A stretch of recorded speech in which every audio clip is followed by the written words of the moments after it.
Bright Duty. Every student matters. Hello students.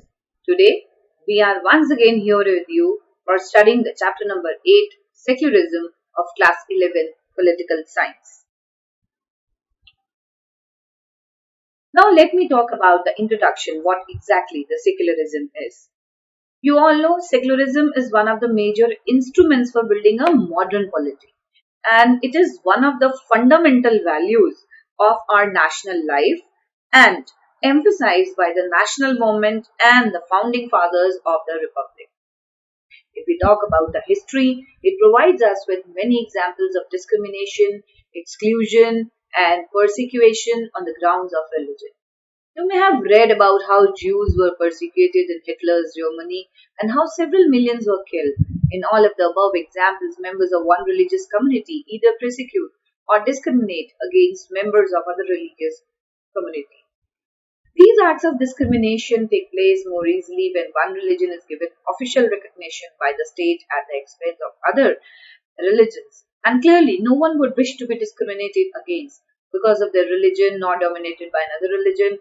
And in India, can the state discriminate against citizens on the grounds of their religion? Do you think so?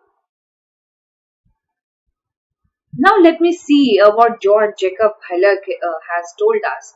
Like secularism is the principle, the separation of government, institutions and persons mandated to represent state from religious institutions and religious dignitaries.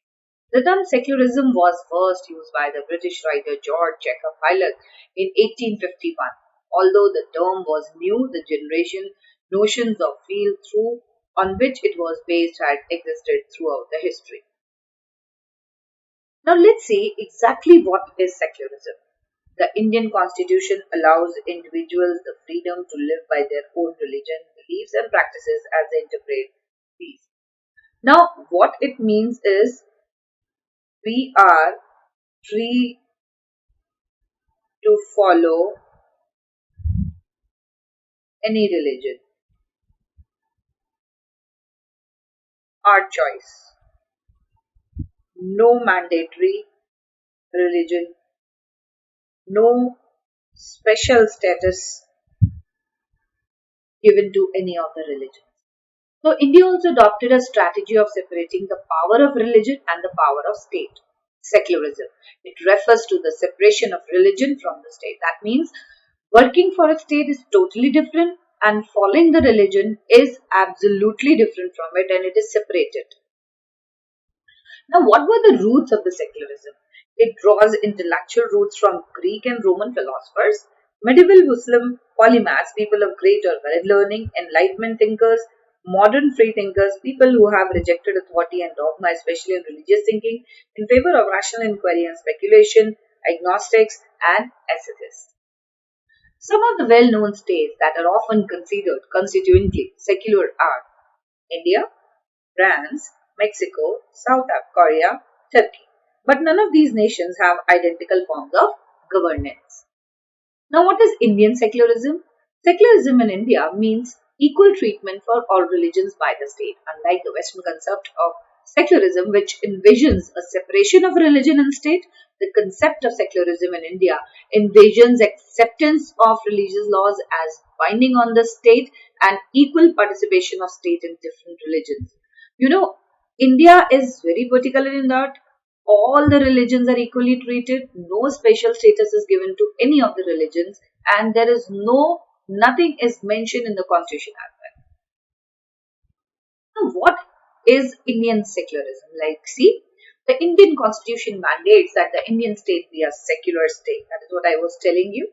One religious community does not dominate another in a secular state. That means no religion is allowed to dominate the other religion.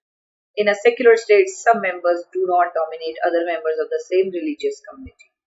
The state does not enforce any particular religion nor take away of the religious freedom of individuals. The government schools cannot promote any one religion. All schools are secular. In order to respect the sentiments of all religions and not interfere with religious practices, the state makes certain exceptions for particular religious community. Now, it refers the separation of religion from the state. How? The Indian constitution allows individuals the freedom to live by the religious beliefs and practices, and India adopted a strategy of separating the power of religion and power of the state. Now the exercise. Why it is important to separate religion from the state? That means it is clearly mentioned in the constitution that separate state is separate from the religion. But why? Why it was important? So for the proper functioning of the democracy, so that democracy cannot be interfered. So there should be no hurdle in the working of democracy. It prohibits the domination of one religion over the other. That means it doesn't allow, it prohibits, not allowed religion over another, and to protect freedom to interpret religious teaching differently. Now, why it is important to separate religion from the state is the most important aspect of secularism is in the separation religion from state power. This is important for a country to function democratically. Almost all countries of the world will have more than one religious grouping living in them. And within these religious groups, there will be most likely be one group that is in a majority. If the majority religious group has power, then it could quite easily use this power and financial resources to discriminate against the persecuted persons of other religions. Now let's see the exercise. Which amendment of the Constitution added the word of the secular in the preamble? It was 42nd Amendment. Then mention one merits of secularism. It is more democratic. In India's secular state, India is a secular state by inserting the word secular in the preamble of the Constitution. By the 42nd Amendment Act, in India was declared as a secular state. And one characteristic of secularism, in a secular state, there is no state religion. And what is the meaning of secular state? Once again, it is a state is one that protects all religions equally and does not uphold any religion as a state religion. And here state is counted as the country. Which religion is the official religion of India? India has no official religion. And what is the essence of secularism? The essence of secularism is that no one should be discriminated against on the grounds of their religious practices and beliefs. This is very important. That means there should not be any kind of discrimination on the basis of religious practices and beliefs. All forms of domination related to religion should be end. And people are free to practice any of the religions of their own choice.